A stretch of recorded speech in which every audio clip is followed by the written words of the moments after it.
Caríssimos amigos do curso Referência, com grande prazer que hoje nós estamos aqui para trabalhar algumas questões da prova anterior. Vamos trabalhar algumas questões da prova de Direito Processual Penal Militar do CEPS 2 2020. Vamos lá.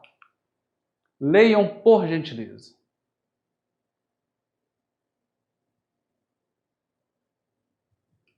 Vejam bem. Considerando o que prevê o Código de Processo Penal Militar a respeito da designação de escrivão de IPM. Qual que é a correta? Letra A. A designação de escrivão para atuar no IPM deve respeitar a estrutura hierárquica militar.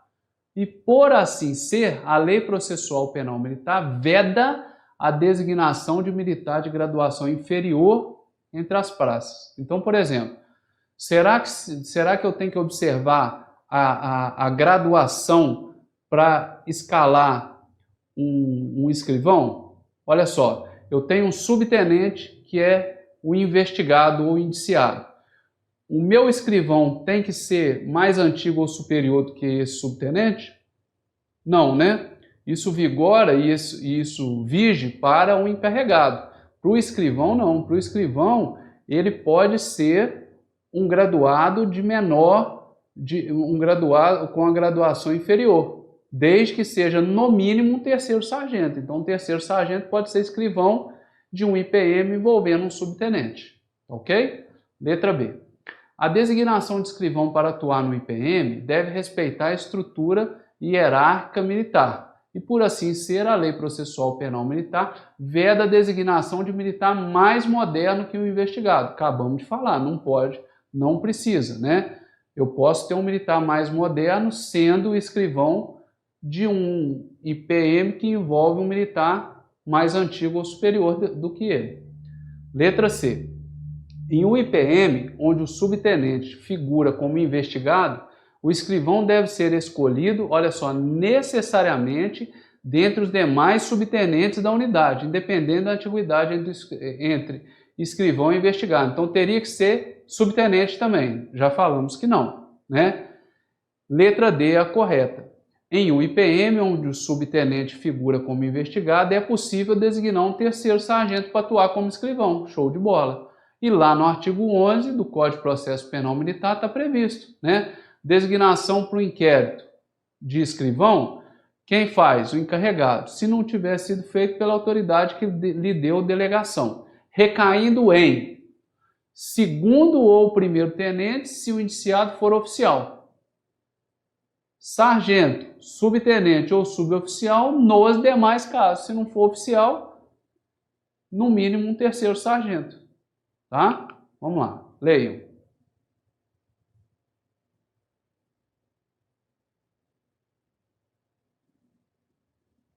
Vejam bem.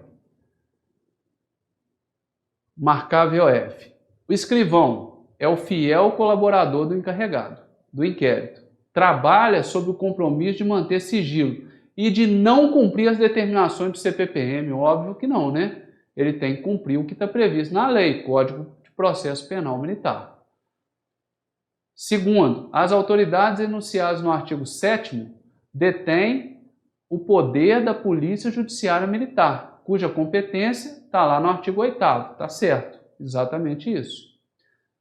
A Justiça Militar Estadual, em alguns casos, pode julgar civis, por expressa permissão constitucional, diferente da Justiça Militar da União, que tem essa competência geral. Então, a Justiça Militar Estadual tem competência restrita, só julga militares estaduais, não julga civil, em nenhum caso, tá? A Justiça Militar Estadual, em primeira instância, via Conselho Permanente de Justiça, processa e julga militares acusados que sejam praças. Então, lembra, permanente praças, PP, tá? Conselho Permanente julga praças, inclusive as especiais. Os Conselhos Especiais de Justiça processam e julgam os delitos previstos na legislação penal militar em que são acusados oficiais, até o posto de coronel. Estes dissolvem-se somente após concluídos seus trabalhos. Então, aquele conselho é montado para acompanhar todo o processo, não é por um tempo igual acontece no conselho permanente. Ok? Leia.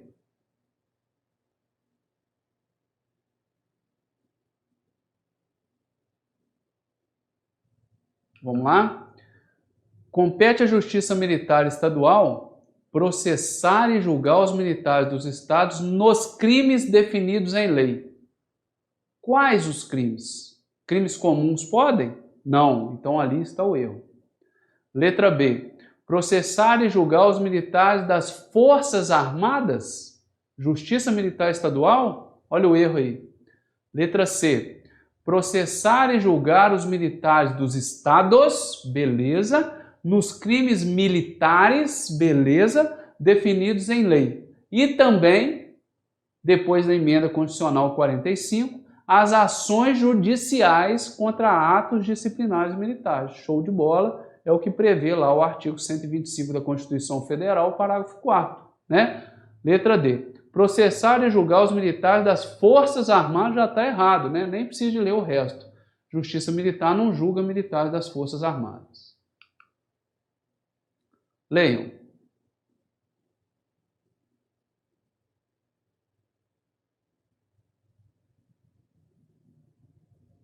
Vamos lá? Então tem um exceto aí, né? A competência da Polícia Judiciária Militar. Essa competência está prevista no artigo 8º, senhores, do Código de Processo Penal Militar. Então só vou ler o exceto lá, que é a letra A. O resto é descrição exata do que está no artigo 8º. Letra A. Mandar arquivar autos de inquérito. Meus amigos, o artigo 24 do Código de Processo Penal Militar, ele veda. A autoridade militar não pode mandar arquivar auto de IPM, não. Mesmo se ele chegar à conclusão, parecer que inexiste o crime, que o indiciado é inimputável, esse IPM ele tem que ser remetido obrigatoriamente à Justiça Militar. Tá ok? Então a autoridade polícia judiciária militar não manda arquivar autos, ele dá um parecer. Leiam.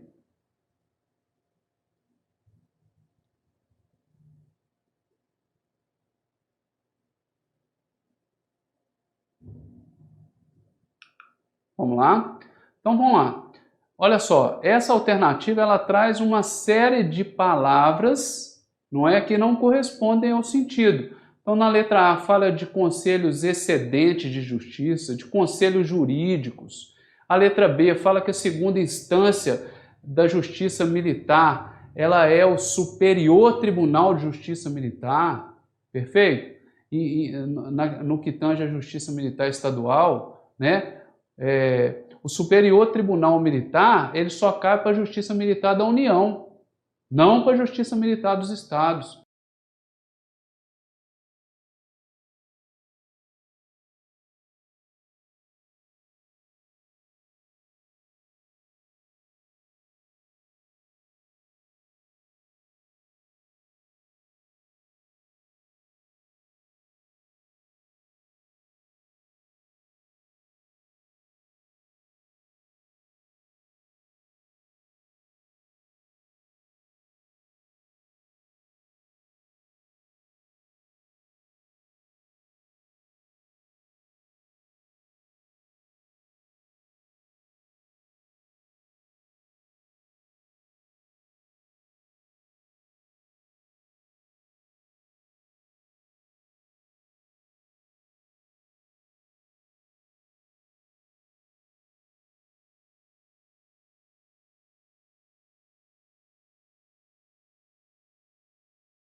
Então a letra C é que está certa.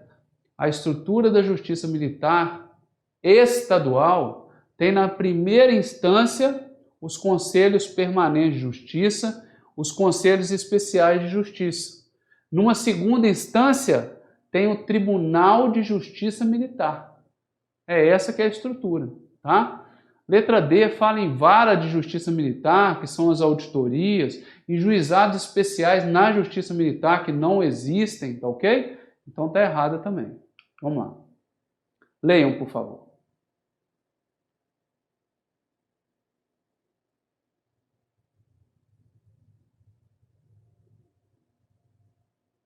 Vamos lá. Olha só. Marcar VOF, né? Então, a primeira assertiva lá. Inquérito policial militar é um procedimento administrativo que quem faz é a Polícia Judiciária Militar, que vai materializar nos seus autos as diligências e provas produzidas. O que se busca? Demonstração da ocorrência ou não de um crime militar, né? E a indicação da sua autoria e materialidade, tá certo, né? Se a infração penal não for evidentemente de natureza militar, não é crime militar. O que se faz? Comunica o fato à autoridade policial, o delegado de polícia competente. E aí eu vou apresentar o criminoso, o infrator, ao delegado, tá? O inquérito é sigiloso? Beleza. Seu encarregado, então, não pode permitir que dele tome conhecimento o advogado indiciado. Não, tá errado. O artigo 16 fala que o inquérito é sigiloso, sim, mas o encarregado pode permitir que dele tome conhecimento o advogado indiciado, tá? O escrivão lavrará a sentada do dia e da hora do início das inquirições, então ele mostra lá que hora que começou, que dia que começou, e quando encerra também consta, né? Que hora que encerrou, ao final daquele período. Então tá certo. A testemunha não vai ser inquirida por mais de 8 horas consecutivas. Está errado. É que o período ali é por mais de 4 horas consecutivas. Se for mais de 4 horas, eu tenho necessariamente que facultar, que dar a opção da testemunha de um descanso de meia hora. Perfeito? Se for prosseguir além das 4 horas. Leiam.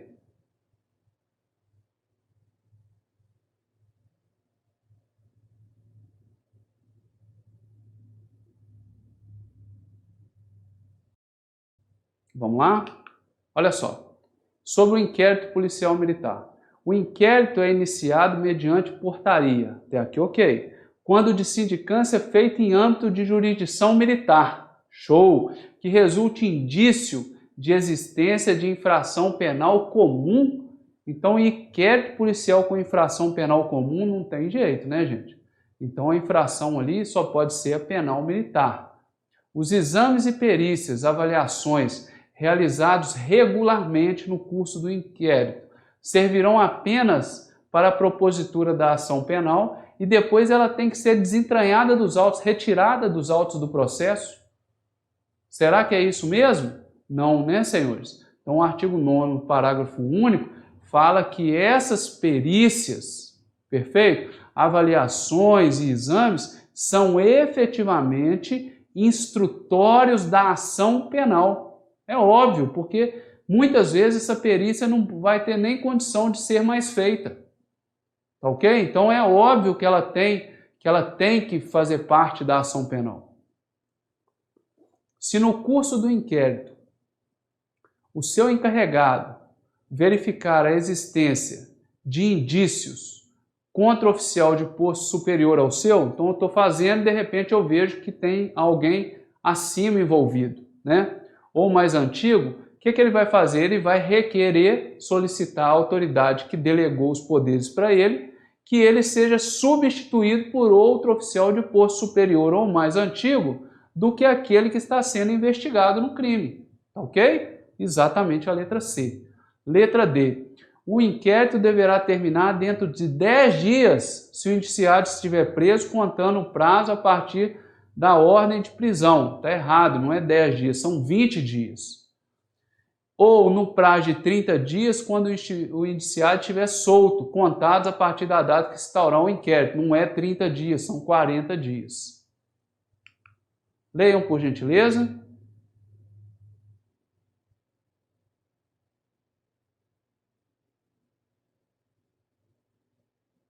Vamos lá.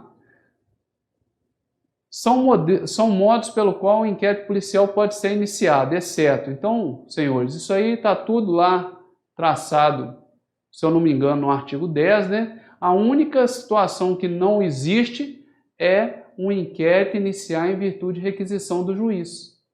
É em virtude de requisição do Ministério Público. Por quê? Porque o juiz é um cidadão que tem que ser imparcial. Perfeito? Então ele não pode entrar nessa seara da investigação.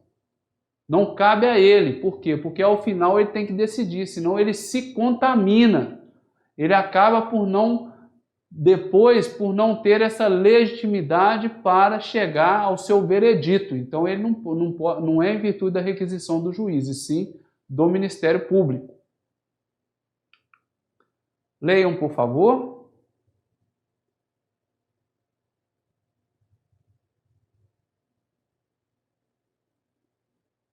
Vamos lá. Olha só. Todas são verdadeiras. Então, ó, compete aos conselhos permanentes de justiça processar e julgar os militares que sejam praças. Ó, permanente P, praças P. Ok, correta. Compete aos conselhos especiais processar e julgar pelos crimes militares, né, os oficiais, até o posto de coronel. Pode julgar praça? Pode, se tiver em coautoria com os oficiais. Ah, foi um capitão e um cabo que praticaram o crime. Aí vai para o conselho especial, tá? Só dissolve o conselho quando concluir os trabalhos. É para cada processo.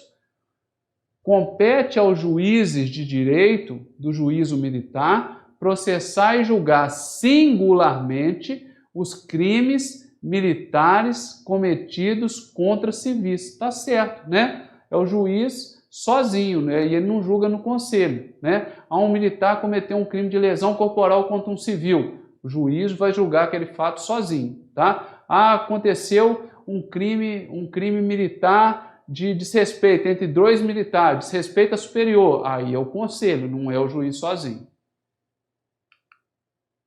Leiam, por favor.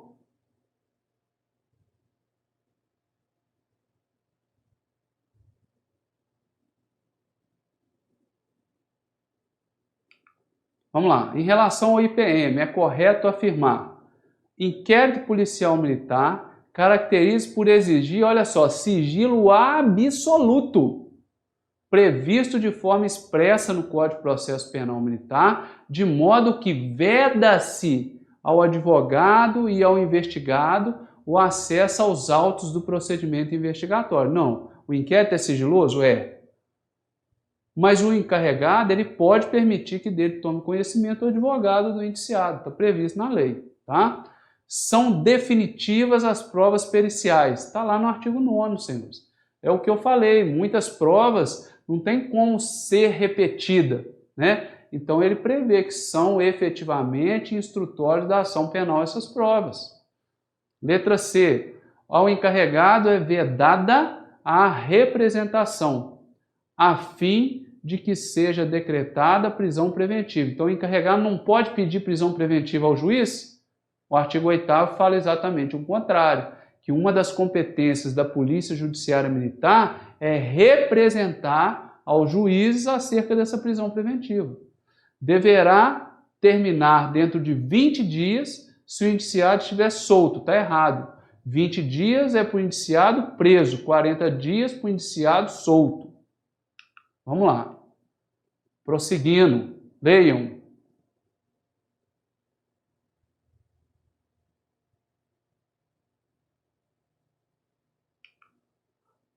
Outra questão com relação a escrivão de inquérito, né? Então, não precisa ser superior ou mais antigo que o indiciado. Já vimos isso. Não precisa, né? Só respeitando aquela regra.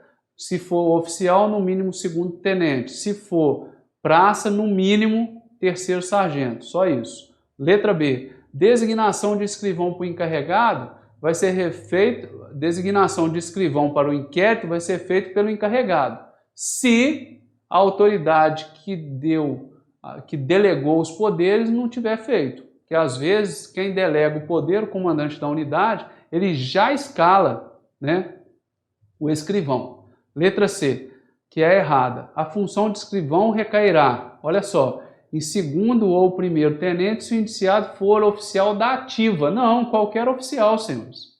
Se for oficial, segundo ou primeiro tenente. Se for sargento, subtenente ou suboficial, nos demais casos, tá ok? Então tá errado aí por causa desse oficial da ativa, fez uma uma especificação errada. Letra D.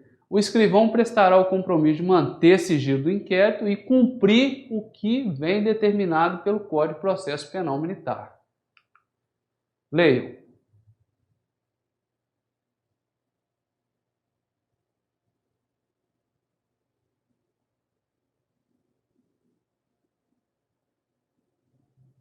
Vamos lá? Em relação a essa delegação do exercício de polícia judiciária militar, né? Então, ó, polícia judiciária militar, eu tenho a autoridade delegante, que é o comandante da unidade, e ele delega para oficiais da ativa, né? Autoridade delegada. Então, vamos lá, letra A. Se o indiciado é oficial da reserva ou reformado, não prevalece para a delegação a necessidade de oficial de posto superior ao do indiciado, né? Não é o posto superior, não. O artigo 7º, parágrafo 4º, ele fala que não prevalece para essa delegação, nesse caso, a antiguidade de posto. Agora tem que ser superior, óbvio, né? Eu não posso ter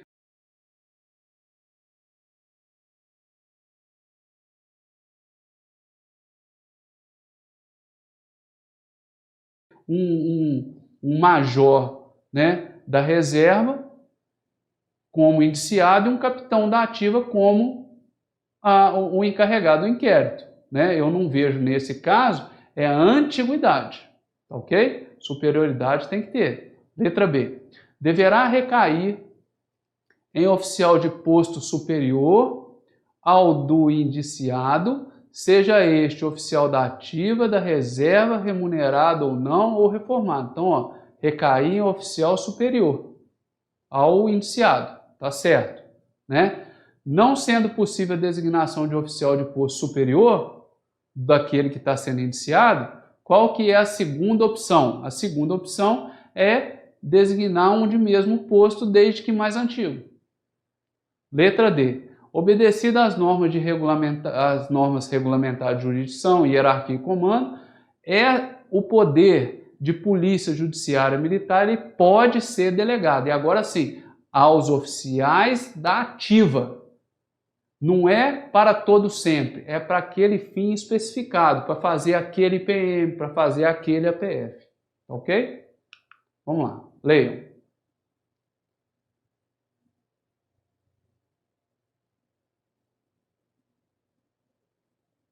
Vamos lá.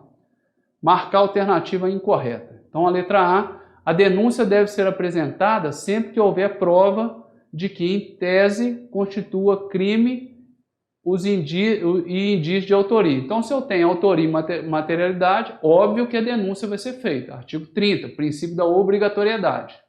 Ok? Apresentada a denúncia, então o Ministério Público já foi lá e ofereceu a denúncia ao juiz. Poderá ele desistir da ação penal, desde que de forma motivada. Não pode. Artigo 32 fala, depois que o MP apresentou a denúncia, ele não pode desistir da ação. O juiz recebeu e vai tocar o barco. Agora o juiz é o dono do processo. Letra C. Qualquer pessoa, no exercício do direito à representação, ele pode provocar a iniciativa do MP. Ele vai fornecer ao MP indícios, né, de autoria e materialidade do crime militar, e o MP vai tocar o barco, vai mandar investigar, vai entrar no circuito, ok? A ação penal é pública e somente pode ser promovida por denúncia do Ministério Público. Então, olha só, no crime militar não tem ação penal privada, a ação penal é pública, ok? Vamos lá, leiam.